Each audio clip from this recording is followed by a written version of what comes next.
Welcome back friends to my channel সার্থক ইতিহাস পাঠ। তো West Bengal central school service commission দ্বারা যে বিজ্ঞপ্তি জারি করা হয়েছে এবং দ্য কলকাতা গেজেটে যে বিজ্ঞপ্তি দেওয়া হয়েছে সেটির বিস্তারিত আজকের ভিডিওটিতে থাকছে, তো অবশ্যই শেষ পর্যন্ত দেখতে থাকুন। 2025-এ দীর্ঘকাল পর আবার নতুন করে এসএসসি হচ্ছে, সুতরাং এটা একটা গোল্ডেন অপরচুনিটি। আমাদের যারা প্রিপারেশন নিচ্ছেন অবশ্যই এটাকে একটা বিশাল বড় সুযোগ বলেই মনে করুন এবং সেই রকম প্রিপারেশন নিন। তো ফর্ম ফিল আপ কবে শুরু হবে? ফর্ম ফিল আপের শুরুর ডেট দেওয়া হয়েছে 16ই জুন। 16ই জুন থেকে ফর্ম ফিল আপ শুরু হবে এবং ফর্ম ফিল আপ শেষ হবে 14ই জুলাই। তো এই মোটামুটি ফর্ম ফিল আপের সময়সীমা। তো আপনারা চেষ্টা করবেন প্রথম দিকেই ফর্ম ফিল আপ করে দেওয়া, কারণ শেষের দিকে বিভিন্ন রকমের নেটওয়ার্ক বা ইত্যাদি ইস্যু হয়। এবং অ্যাপ্লিকেশন ফিয়েরও শেষ ডেট কিন্তু ওই 14ই জুলাই। সুতরাং 16ই জুন থেকে 14ই জুলাই মোটামুটিভাবে 1 মাস ফর্ম ফিল আপের সময়সীমা দেওয়া হয়েছে। এবং পরীক্ষা কবে হবে? পরীক্ষার টেন্টেটিভ ডেট দেওয়া হয়েছে সেপ্টেম্বরের ফার্স্ট উইক, অর্থাৎ সেপ্টেম্বরের প্রথম সপ্তাহে মোটামুটিভাবে পরীক্ষা হবে, এটুকু ভেবে নিন। এখন মে চলছে, সুতরাং হাতে কিন্তু বেশি সময় নেই। জুন, জুলাই, আগস্ট 3 মাসের মধ্যে আপনাদের প্রিপারেশনটাকে সেই লেভেলে নিয়ে যেতে হবে, একদম মাউন্টেনিয়াস লেভেলে নিয়ে যেতে হবে, যাতে আপনারা সফল হতে পারেন। এবং রেজাল্ট পাবলিকেশন হবে অক্টোবরের 4th উইকে। ইন্টারভিউ হবে নভেম্বরের 1st থেকে 3rd উইক পর্যন্ত। প্যানেল প্রকাশের নির্ধারিত ডেট দেওয়া হয়েছে 24শে নভেম্বর। Very very important. সুতরাং বুঝতেই পারছেন পুরো প্রসেসটা 2025 সালের মধ্যেই কমপ্লিটেড দেখেই কিন্তু ভাবনা চিন্তা করা হয়েছে বিজ্ঞপ্তি অনুযায়ী। এবং কাউন্সেলিং শুরু হওয়ার যে তারিখ দেওয়া হয়েছে সেটা হচ্ছে 29শে নভেম্বর। মোটামুটিভাবে নভেম্বরের মধ্যে পুরো এসএসসির যে পরীক্ষা সংক্রান্ত বিষয় সেটি কমপ্লিট হয়ে যাচ্ছে। এই স্লাইডটি কিন্তু খুব ইম্পর্টেন্ট, আপনাদের মাথায় রাখতে হবে যে পরীক্ষা কবে। পরীক্ষার ডেট দেওয়া হয়েছে সেপ্টেম্বরের first week. Form fill up 14ই জুন থেকে 14ই জুলাই পর্যন্ত। এবং রেজাল্ট পাবলিশ হবে অক্টোবরের 4th উইক বা চতুর্থ সপ্তাহে। ইন্টারভিউ সংগঠিত হবে কখন না 1st থেকে 3rd উইক, নভেম্বরের প্রথম থেকে তৃতীয় সপ্তাহ। এবং এটাকে টেন্টেটিভ বলা হয়েছে এবং প্যানেল প্রকাশ হবে 24শে নভেম্বর। তো এই জায়গাটিকে আপনারা একটু খেয়াল রাখবেন, ভেরি ভেরি ইম্পর্টেন্ট। নেক্সট আমরা আরেকবার যদি আলোচনা করে নিই এই বিষয়টি নিয়ে।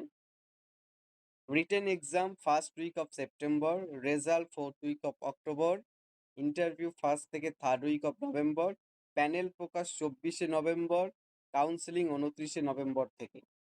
সুতরাং পরীক্ষার সময় কিন্তু বেশি দিন, সেপ্টেম্বরে পরীক্ষা, সেইভাবে আমাদের প্রিপারেশনটা নিতে হবে। এর পরবর্তীকালে আমরা যদি একটু ডিটেলস আরও জানার চেষ্টা করি, মোটামুটিভাবে অনলাইনেই ফর্ম ফিল আপ চলবে, অনলাইনেই আপনাদের টাকাটি পেমেন্ট করতে হবে এবং অ্যাডমিট কার্ডও অনলাইনের যে ওয়েবসাইট westbengal.ssc.com সেখানেই আপনারা পাবেন। এবং ফর্ম ফিল আপের জন্য নির্ধারিত যে টাকার কথা বলা হয়েছে সেটা হচ্ছে যে জেনারেল এবং ওবিসিদের জন্য 500 টাকা, 9, 10, 11, 12 সব ক্ষেত্রেই, এবং এসসি এসটি পিএইচ ক্যান্ডিডেটদের জন্য 200 টাকা। তো এটিও একটি খেয়াল রাখবেন। এলিজিবিলিটি কি? পরীক্ষায় কারা বসতে পারবেন, এটি একটি দীর্ঘ প্রশ্ন। যে যারা বিএড করছেন বা বিএড যারা পার্সুইং তারা কি বসতে পারবে? বিজ্ঞপ্তি অনুযায়ী যারা গ্র্যাজুয়েট 50% বা পোস্ট গ্র্যাজুয়েট 50% পেয়ে, 50% পেয়ে উত্তীর্ণ হয়েছেন এবং যারা বিএড করেছেন তারাই কিন্তু পরীক্ষায় বসতে পারবেন।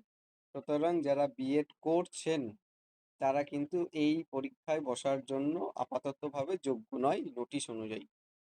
11-12 ক্ষেত্রেও পোস্ট গ্র্যাজুয়েশন অর্থাৎ এমএতে যারা 50% পেয়েছেন তারা উইথ বিএড কিন্তু ফর্ম ফিল আপ করতে পারবেন। এবার বিএড এর ক্ষেত্রে যেটা খুব ইম্পর্টেন্ট, বিএডটা হতে হবে এনসিটিই রেকগনাইজ ইনস্টিটিউশন থেকে। ওকে, এনসিটিই রেকগনাইজ ইনস্টিটিউশন থেকে। দেখবেন অনেক বোর্ড আছে, সমস্ত বোর্ডের বিএড কিন্তু ভ্যালিড নয়। এনসিটিই বিএড কিন্তু খুব ইম্পর্টেন্ট, আপনাদের ডিগ্রি সার্টিফিকেটটা অবশ্যই একবার চেক করে নেবেন। এক্ষেত্রে বেশ কিছু মার্কস রিল্যাক্সেশন আছে, বিশেষ করে রিজার্ভ ক্যাটাগরির জন্য 5% মার্কস রিল্যাক্সেশন আছে। একইভাবে বয়সের ক্ষেত্রেও 21 থেকে 40 বছর পর্যন্ত যাদের বয়স তারা ফর্ম ফিল আপ করতে পারবেন। কিছু ক্ষেত্রে বয়সের ক্ষেত্রে আমরা ছাড় দেখতে পাচ্ছি। এসসি এসটিদের জন্য 5 বছরের ছাড়, ওবিসিদের জন্য 3 বছরের ছাড়, পিএইচ ক্যান্ডিডেটদের জন্য 8 বছরের ছাড়। সো এই জায়গাটিও আপনারা একটু খেয়াল রাখুন। সিলেকশন কিভাবে হবে? সিলেকশনের জন্য যে কোটা খুব ইম্পর্টেন্ট হচ্ছে একাডেমিক কোয়ালিফিকেশন, অর্থাৎ নাম্বার এখানে ইম্পর্টেন্ট ফ্যাক্টর হিসেবে একটা রোল প্লে করছে। পরীক্ষা একটা ইম্পর্টেন্ট রোল প্লে করছে। তার পাশাপাশি যে জিনিসগুলো আছে, টিচিং এক্সপিরিয়েন্সের নাম্বার আছে। তো অনেকেই টিচিং এক্সপিরিয়েন্সের দিকে হয়তো যান না, মানে স্কুলে যারা পড়িয়েছেন তারা এক্ষেত্রে কিন্তু একটা বিশাল লাভবান হবেন। টিচিং এক্সপিরিয়েন্সের নাম্বার থাকছে, ওরাল ইন্টারভিউ সেখানেও নাম্বার থাকছে, পাশাপাশি লেকচার ডেমনস্ট্রেশন, অর্থাৎ আপনাকে কিছু একটা পড়াতে বলা হবে তো তার উপরও নাম্বার থাকছে। এই পুরো সিস্টেমটাতে পরীক্ষা, টিচিং এক্সপিরিয়েন্স, ওরাল ইন্টারভিউ এবং লেকচার ডেমনস্ট্রেশন এই সমস্ত বিষয়টা নিয়েই কিন্তু পরীক্ষাটি সংগঠিত হবে। কোশ্চেন পেপার থাকবে ইংরেজি এবং বাংলা দুটো ভাষাতেই, এবং অন্যান্য ভাষাগত যে বিষয়গুলো সেগুলো অবশ্যই সেই ভাষাতে প্রশ্ন থাকবে। যেমন উর্দুর ক্ষেত্রে উর্দুতে প্রশ্ন থাকবে এইরকম। এবং মেরিট লিস্ট যেটা পাবলিশ করা হবে সেটা স্টেট গভর্নমেন্ট বলে দিয়েছেন যে সাবজেক্ট ওয়াইজ মেরিট লিস্ট বেরোবে, মিডিয়াম ওয়াইজ মেরিট লিস্ট বেরোবে, জেন্ডার ওয়াইজ বেরোবে, ক্যাটাগরি ওয়াইজ বেরোবে। সো বিভিন্ন ক্রাইটেরিয়া ওয়াইজ কিন্তু মেরিট লিস্টটা থাকবে। তো এটিও একটি ইম্পর্টেন্ট জায়গা যেটা একটু খেয়াল রাখলে ভালো। এবং ভ্যাকান্সি অবশ্যই westbengalssc.com-এ পাবলিশড হবে। তো আপনারা এই ওয়েবসাইটটি www.westbengalssc.com এই ওয়েবসাইটটা নিত্য খেয়াল রাখার চেষ্টা করুন, প্রতিদিন খেয়াল রাখার চেষ্টা করুন। টোটাল ভ্যাকান্সি একটা হিউজ ভ্যাকান্সি আছে, সুতরাং এটাকে একটা গোল্ডেন অপরচুনিটি নিতে হবে যারা পরীক্ষার প্রিপারেশন নিচ্ছেন, যারা যারা প্রিপারেশনটা নিচ্ছেন উইথ স্মার্টলি হার্ডওয়ার্ক যারা করছেন, যারা স্মার্টলি পড়ছেন, এতদিন পড়েছেন, তাদের জন্য কিন্তু একটা বিশাল বড় অপরচুনিটি। সুতরাং এটা মিস করা যাবে, কোনোভাবেই মিস করা যাবে না। 23,212টি ভ্যাকান্সি আছে 9-10, ওকে। তার মধ্যে বাংলা মিডিয়ামে 19,948টি, উর্দু মিডিয়ামে 877, 11-12 ক্ষেত্রে 12,514টি ভ্যাকান্সি, বাংলা মিডিয়ামের জন্য 11,861টি, হিন্দি মিডিয়ামের জন্য 400টি। সুতরাং একটা হিউজ ভ্যাকান্সি কিন্তু আছে। এই ভ্যাকান্সিতে নিজেকে একটা নাম আপনার জন্য ভাবনা চিন্তা করে রাখা অবশ্যই উচিত। যেহেতু চাকরির এখন বিশাল বড় ক্রাইসিস, একটা অপরচুনিটি যখন এসেছে তো এটা কি গোল্ডেন অপরচুনিটি হিসাবে ভাবতে হবে এবং আমাদের সেই রকম ভাবে প্রিপারেশন নিতে হবে। এবং এই প্রিপারেশনের ক্ষেত্রে একটা জিনিস খুব ইম্পর্টেন্ট, দুটো পি কে গুরুত্ব দিতে হবে। একটা হচ্ছে প্রোডাক্টিভিটি, যত বেশি প্রোডাক্টিভ হওয়া যাবে তত বেশি কিন্তু লাভ হওয়া যাবে। বিভিন্ন কোচিং সেন্টার আছে, ইত্যাদি ইত্যাদি আছে। নিজেরাও যদি ভালো করে টেক্সট পড়েন, কোয়েশ্চেন দেখেন, সফল হওয়া কিন্তু সম্ভব। ওকে, সেলফ প্রিপারেশন নিয়েও সফল হওয়া সম্ভব। যেহেতু 3 মাস অনেক কোচিং অনেক রকমের কথা বলবেন, কিন্তু যেটা খুব ইম্পর্টেন্ট সেটা হচ্ছে গিয়ে নিজেদেরকে প্রিপারেশন নিতে হবে। সিলেবাস 3 মাসে কোচিং সেন্টার কতটা শেষ করতে পারবে আমি সেই বিষয়ে সন্দিহান অবশ্যই, কিন্তু যেটি আমি সাজেস্ট করব সেটি হচ্ছে কি নিজেরা ঠিকঠাকভাবে পড়াশোনা করুন, সফল হতে পারবে। প্রোডাক্টিভিটি বাড়াতে হবে, যারা বেশি শ্রম দেবেন তারা ভালো ফল লাভ করবে। More efforts equals to more outcome. এবং একই সাথে প্রোক্রাস্টিনেশন থেকে দূরে থাকতে হবে। প্রোক্রাস্টিনেশন মানে কি? ঢিমে তালামি। আজকে যেটা সিলেবাসটা একটা ফর্ম করলেন যে আজকে আমি এই পার্টটা পড়বো, কিন্তু আপনি কালকে গিয়ে পড়ছেন, এরকম প্রিপারেশন নিলে কিন্তু হবে না। ধিমে তালামি থেকে দূরে থাকতে হবে এবং প্রোডাক্টিভিটি বাড়াতে হবে। এই দুটো পি কে গুরুত্ব দিন, দেখুন সাকসেসফুল হয়ে যাবে। ওকে, তো এই টোটাল ভ্যাকান্সি বেশ নাম্বার ভ্যাকান্সি দেওয়া আছে। সিস্টেমটা আমি একবার আপনাদের বলে দিই কিভাবে পুরো প্রসেসটা, পুরো নাম্বারের যে ভাগটা আছে সেটা কিভাবে হচ্ছে। 9-10 ক্ষেত্রে যদি দেখা যায় OMR এ পরীক্ষা হবে। ওকে, OMR এ পরীক্ষা হবে মানে আমরা যে কি 2016তেও OMR এ পরীক্ষা হয়েছে, তার আগে আমাদের লিখিত পরীক্ষা হতো। 60 নম্বরের OMR এর পরীক্ষা হবে, MCQ পরীক্ষা, এবং তার কার্বন কপি আপনারা নিয়ে আসতে পারবেন। এডুকেশনাল কোয়ালিফিকেশন 10 নাম্বার, গ্র্যাজুয়েশনের 9-10 এর ক্ষেত্রে যাদের গ্র্যাজুয়েশন আছে বা পোস্ট গ্র্যাজুয়েশন আছে, যেটা হাইয়েস্ট, যে ডিগ্রিটা হাইয়েস্ট সেই ডিগ্রিটার পার্সেন্টেজ কিন্তু এখানে নির্ধারিত হবে। যারা 60% বেশি পাবেন তাদেরকে 10-এ 10 দেওয়া হবে। যারা 50 থেকে 60 পাবেন তাদেরকে 8 দেওয়া হবে। যারা 50% নিচে পেয়েছেন তারা 6 নম্বর পাবেন। ওকে? তো এডুকেশন এন্ড কোয়ালিফিকেশন এ নাম্বার থাকছে। Very, very important. এইবার 9-10 এর ক্ষেত্রে কিন্তু পোস্ট গ্র্যাজুয়েট ইম্পর্টেন্ট নয়। ইম্পর্টেন্ট নয় বলতে কি, পোস্ট গ্র্যাজুয়েট ম্যান্ডেটরি নয়। 9-10 এর ক্ষেত্রে যারা গ্র্যাজুয়েশন করেও বিএড করেছেন তারাও পরীক্ষা দিতে পারবেন এবং গ্র্যাজুয়েশনের যে নাম্বারটি সেটি কিন্তু এক্ষেত্রে ক্যালকুলেট হবে। তো এডুকেশন অ্যান্ড কোয়ালিফিকেশনের নাম্বার থাকছে, যেটা খুব ইম্পর্টেন্ট। তারপরে যদি দেখা যায় নাম্বার থাকছে টিচিং এক্সপিরিয়েন্সে, ভেরি, ভেরি ইম্পর্টেন্ট। তো আপনারা জানেন দুঃখের বিষয় অনেকে চাকরি চলে গেছে। তো তারা টিচিং এক্সপিরিয়েন্সের নাম্বারটি কিন্তু পাবে, যেহেতু তারা দীর্ঘকাল স্কুলে পড়িয়েছেন, যেটি অবশ্যই দুর্ভাগ্যের বিষয়। তো এবং এর পাশাপাশি যারা অন্যান্যভাবে কোনো স্কুল বা ইত্যাদিতে যুক্ত ছিলেন, তারাও গভর্নমেন্ট অর গভর্নমেন্ট স্পন্সর স্কুলে যারা পড়িয়েছেন তারা নাম্বার পাবেন প্রত্যেক বছরে 2 নম্বর করে। কেউ যদি 5 বছর পড়িয়ে থাকে তবেই সে 10 নম্বর পাচ্ছে। ওকে? তো টিচিং এক্সপিরিয়েন্স এর নাম্বার থাকছে, যেটা একটা ক্রিটিক্যাল রোল কিন্তু প্লে করে দিতে পারে এই এসএসসি যে পুরো প্রক্রিয়া সেখানে। ওরাল ইন্টারভিউ এখানে 10 নম্বর থাকছে, মৌখিক ইন্টারভিউ। সেখানে 9-10 বা 11-12 সেই ওরিয়েন্টেড আপনাদের প্রিপারেশন নিতে হবে, যেটি আমি পরবর্তীকালে ইউটিউবে অবশ্যই জানাবো। এবং লেকচার ডেমনস্ট্রেশন, যেটা 10 নম্বরের দিতে হবে। লেকচার ডেমনস্ট্রেশন মানে কি, ক্লাস নেওয়া। যে সাবজেক্টের জন্য আপনি সিলেক্ট হবেন সেই সাবজেক্টের হয়তো কোনো একটা বিষয় নিয়ে আপনাদেরকে একটু পড়াতে বলতে পারে এবং সেই রিলেটেড কোয়েশ্চেন করতে পারে। তো টোটালটাই ইন্টারভিউর মধ্যেই থাকছে, যেটা 20 নাম্বার, এবং এটা পুরোটাই রেকর্ড থাকবে বলে বলা হচ্ছে। তো এই হচ্ছে মোটামুটিভাবে পুরো নাম্বার ডিভিশন। 60 নম্বরের পরীক্ষা, 10 নম্বরের এডুকেশন কোয়ালিফিকেশন 70, এক্সপেরিয়েন্সের জন্য 10 80, oral interview 10 90, lecture demonstration 10, total 100 নম্বরের মধ্যে পুরো প্রক্রিয়াটা ক্যালকুলেট হবে। তো এটি একটু খেয়াল রাখবেন। 9-10 এর ক্ষেত্রেও যেমন 11-12 এর ক্ষেত্রেও একই ওএমআর এ পরীক্ষা হবে 60 নম্বরের। এডুকেশন কোয়ালিফিকেশন 10 নম্বর। অবশ্যই এখানে পিজি বা এমএ ইম্পর্টেন্ট। এম এর ক্ষেত্রে যেটা খুব ইম্পর্টেন্ট, 60 এর বেশি যারা পাবেন তারা 10, 50 থেকে 60 হলে 8, 50% নিচে হলে 6 নম্বর পাবেন। টিচিং এক্সপিরিয়েন্সে নাম্বার আছে 10 নাম্বার, ওরাল ইন্টারভিউতে নাম্বার আছে 10 নাম্বার, লেকচার ডেমনস্ট্রেশনের নাম্বার আছে 10 নাম্বার। তো এই হচ্ছে টোটাল সিস্টেম। পরীক্ষার পুরো প্রক্রিয়াটির মধ্যে 60 নম্বরের পরীক্ষা থাকছে। পরীক্ষাটাও কিন্তু খুব ইম্পর্টেন্ট, সেই কারণে 3 মাস সময় আছে, সেই কারণে পরীক্ষার জন্য প্রিপারেশন হন। বেসিক টেক্সটগুলো পড়ে এমসিকিউ দিকে যাওয়ার চেষ্টা করুন। যত বেশি কোশ্চেনকে ভিজুয়ালাইজ করতে পারবেন তত বেশি লাভ হবে।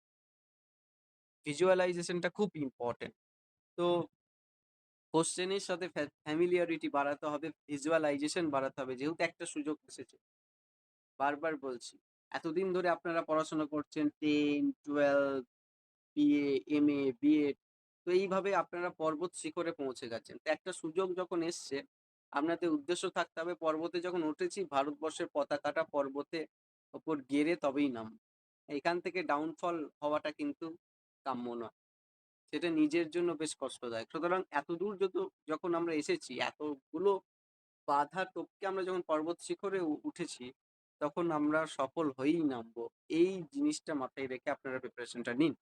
তো এই হচ্ছে টোটাল নাম্বার স্ট্রাকচার, টোটাল 100 নম্বরের যে পরীক্ষা সিস্টেম, সেটা আপনাদের সাথে আমি শেয়ার করলাম। ভ্যাকান্সি ডিটেলস পুরো স্লাইডের মধ্যে দেওয়া আছে, আপনারা একটু পজ করে দেখে নিতে পারেন। আমি তাও বলে দিচ্ছি, মোটামুটিভাবে প্রত্যেকটি সাবজেক্টই যথেষ্ট ভ্যাকান্সি আছে। 9-10 এ টোটাল ভ্যাকান্সি আছে 23,212টি, যেটি আমি আগেও বলেছি, এবং প্রত্যেকটা মিডিয়ামে কতগুলো ভ্যাকান্সি আছে সেটাও এই ক্ষেত্রে উল্লেখ আছে, আপনারা দেখে নিতে পারেন। বাংলাতে যেমন মেল ফিমেল ক্যাটাগরিও করে দেওয়া হয়েছে, যে বাংলাতে কত, ইতিহাসে 1269টি ভ্যাকান্সি আছে টোটাল, তার মধ্যে 1100টি হচ্ছে মেয়েদের জন্য সংরক্ষিত। ওকে?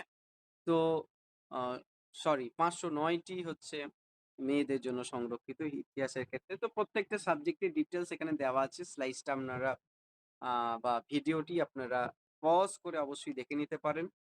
এটি হচ্ছেন 11-12 এর total vacancy list subject wise, যেটিও আপনারা খেয়াল করে দেখে নিতে পারেন। একইভাবে subject wise, medium wise, gender wise vacancy list যেটা দেওয়া হয়েছে, এটাও 11-12 এর ক্ষেত্রে। তো এটি আপনারা অবশ্যই একটু খেয়াল করবেন বা দেখে নেবেন। মোটামুটিভাবে যে ভ্যাকান্সি আছে 1000 এর কাছাকাছি সিট আছে, যেগুলো কোর সাবজেক্ট এবং যেগুলো একটু রিলেটেড সাবজেক্ট সেগুলোতেও মোটামুটি ভালো ভ্যাকান্সি আছে। তো সেই সুযোগটিকে কিন্তু ক্যাপচার করতে হবে। অনেকেই প্রিপারেশন নিচ্ছেন, অনেকে অনেক কিছু করছেন ইত্যাদি, ইত্যাদি ভেবে লাভ।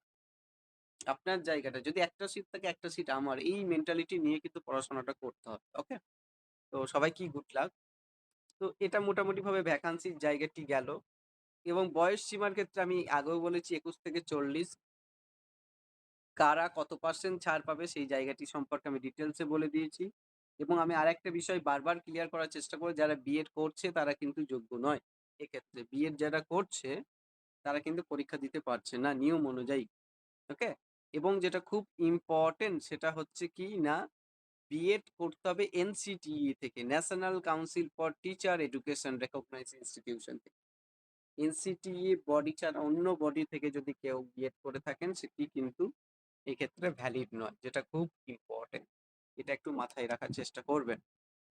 একইভাবে এটাও বিস্তারিতভাবে দেওয়া আছে, ওই একই কথাগুলো এখানে বলা আছে, কারা কত পার্সেন্ট ছাড় পাবেন, যে ব্যাপারটি আমি পূর্বেই বিস্তারিতভাবে বলেছি, যেটি খুবই ইম্পর্টেন্ট। এবং আরেকটি জিনিস খুব ইম্পর্টেন্ট, এই পরীক্ষাটা শুধুমাত্র ওয়েস্ট বেঙ্গলের ছেলেমেয়েরা দেবে এমনটি নয়, এটা ভারতবর্ষের সমস্ত রাজ্যের ছেলেমেয়েরাই অ্যাপিয়ার করতে পারে। সুতরাং বাইরের ছাত্রছাত্রীরাও কিন্তু পরীক্ষা ফর্ম ফিল আপ করবে।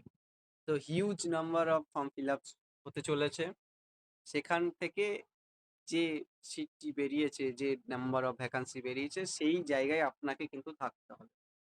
তো এতদিনের শ্রম, এতদিনের কথা, সামাজিক কটু কথা বা ইত্যাদি, ইত্যাদি অনেক কিছু শুনেছেন। তো এই একটা সুযোগ এসেছে নিজের সমস্ত কিছুকে ঠিকঠাকভাবে সলভ করা। তো সেই জিনিসটা আপনার হাতে। মানে আপনি এতদিন ধরে যে স্ট্রাগলটা করছেন, সেই স্ট্রাগলটার শেষটা ভালো করতে পারেন আপনি নিজেই।